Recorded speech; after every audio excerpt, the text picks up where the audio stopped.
एक missed call और आपका फोन किसी और का हो गया। जानना है कैसे? तो जरा चंद मिनट हमारे साथ रुकिए और जानिए पूरा सच। जो दिखता है वो सच नहीं, जो छुपा है वो खतरा है। डिजिटल दुनिया की इस भूल भुलैया में हर एक पहेली, हर क्लिक एक दांव है। नमस्कार, मैं हूँ सुमन शुक्ला और आप देख रहे हैं 7 टीवी भारत। एक मिस्ड कॉल आई, आपने उठाया नहीं, लेकिन फोन हैक हो गया। ना कोई लिंक, ना कोई ओटीपी, ना कोई क्लिक, बस एक मिस्ड कॉल और आपकी पूरी डिजिटल जिंदगी किसी और के हाथ में। यकीन नहीं होता तो आज हम वो सच बताएंगे और आपको समझाएंगे। तो आइए आगे बढ़ते हैं। आज बाजार में ऐसी कई एप्लीकेशंस हैं जो आपको एनोनिमिटी यानी पहचान छुपाने की सुविधा देती हैं। डिस्कॉर्ड हो, टेलीग्राम हो, ये ऐप इतनी तेजी से खासकर बच्चों में पॉपुलर हो रहे हैं कि माँ बाप को पता तक नहीं चलता।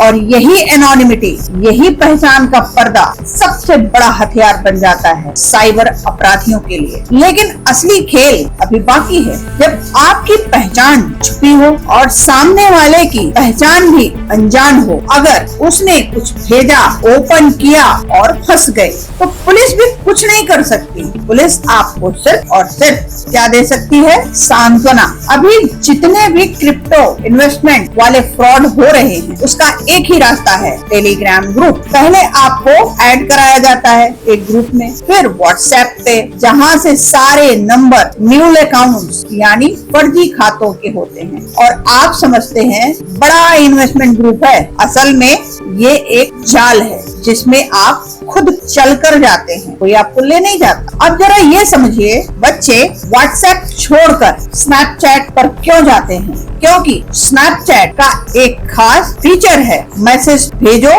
देखो और खुद ब खुद डिलीट। जब ये फीचर आया तो बच्चों में और साथ ही अपराधियों में इस ऐप की मांग तेजी से बढ़ गई, क्योंकि ये फीचर जो मैसेज खुद ब खुद डिलीट कर रहा था, वो उनके लिए एडिशनल एडवांटेज बन गया। गाली दो, मैसेज डिलीट, धमकी दो, सबूत नहीं, यानी कहानी यहीं से नया मोड़ लेती है। अब सवाल उठा, क्या व्हाट्सएप सेफ है? क्या एंड टू एंड इंक्रिप्शन वाला आईफोन सेफ है? साइबर एक्सपर्ट का जवाब बहुत चौंकाने वाला है। व्हाट्सएप की चैट निकाली जा सकती है, आईफोन हैक हो सकता है। पेगासस इजरायली स्पाईवेयर जो सिर्फ एक मिस्ड व्हाट्सएप कॉल से पूरे फोन पर कब्जा कर लेता है। ना क्लिक, ना लिंक, बस एक मिस्ड कॉल और हैकर आपकी कॉल सुन सकते हैं, मैसेज पढ़ सकते हैं। और जो आगे है वो और भी चौंकाने वाला है। पेगासस के बाद लोगों ने कहा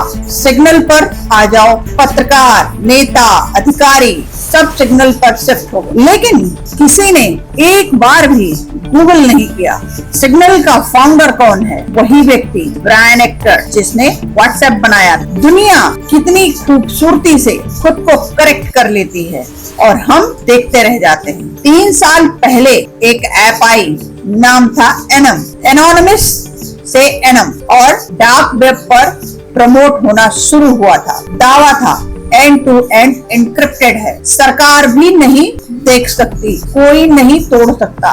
नतीजा, सारे अपराधी इस ऐप पर आ गए और फिर एक दिन असलियत सामने आई जो हम आपको आगे बताएंगे। लेकिन असली खेल अभी बाकी है। अब सबसे जरूरी सवाल, अगर मेरे अकाउंट में सिर्फ 5,000 रुपए हैं तो क्या मुझे डर है? साइबर एक्सपर्ट का जवाब सुनिए। पेगासस आज तक किसी आम आदमी पर इस्तेमाल नहीं हुआ। 0 डे वल्नरेबिलिटी यानी बिना क्लिक कराए हैक करने की तकनीक बहुत महंगी होती है और ये वो हथियार है जो सिर्फ बड़े शिकार के लिए इस्तेमाल होता है। आम आदमी के लिए खतरा कहाँ से है? आम आदमी से ही है। क्रिमिनल आपके डिवाइस को हैक करके आप तक नहीं पहुँचता, क्रिमिनल आपको हैक करके आपके डिवाइस तक पहुँचता है और वो गोली आपसे ही चलवाता है। और हाँ, यही एक बड़ी बात, हम सब उस डेटा की उपज हैं जो हमने जन्म से अब तक कंज्यूम किया है। आपकी परवरिश, आपका दोस्त, आपका माहौल और इन सब ने आपको बनाया और अपराधी इसी डेटा को टारगेट करते हैं। वो आपकी कमजोरी को जानते हैं, आपके डर, आपकी लालच, आपकी जरूरत, और जब तक तक ये समझ नहीं आती, कोई ऐप, कोई फोन, कोई एन्क्रिप्शन आपको बचा ही नहीं सकता। फिर आगे सवाल है, सवाल सिर्फ एक ऐप का नहीं है, सवाल सिर्फ एक हैक का नहीं है, सवाल उस सोच का है जो हमें हर बार भरोसा दिलाती है कि ये ऐप सेफ है और हम आंख बंद करके मान लेते हैं। डिजिटल दुनिया में सबसे बड़ी कमजोरी कोई ऐप नहीं है, बल्कि हमारी नासमझी और हमारा अनजानापन है। जब तक हम जागरूक नहीं होंगे, ये खेल चलता ही रहेगा। यदि आपको ये खबर आपके काम की लगी, आपको अच्छी लगी, तो चैनल को सब्सक्राइब करिए, न्यूज को लाइक करिए, शेयर करिए और अपने विचार हम तक साझा करिए। मैं हूँ आपके साथ सुमन शुक्ला और आप देख रहे थे 7 TV भारत। नमस्कार।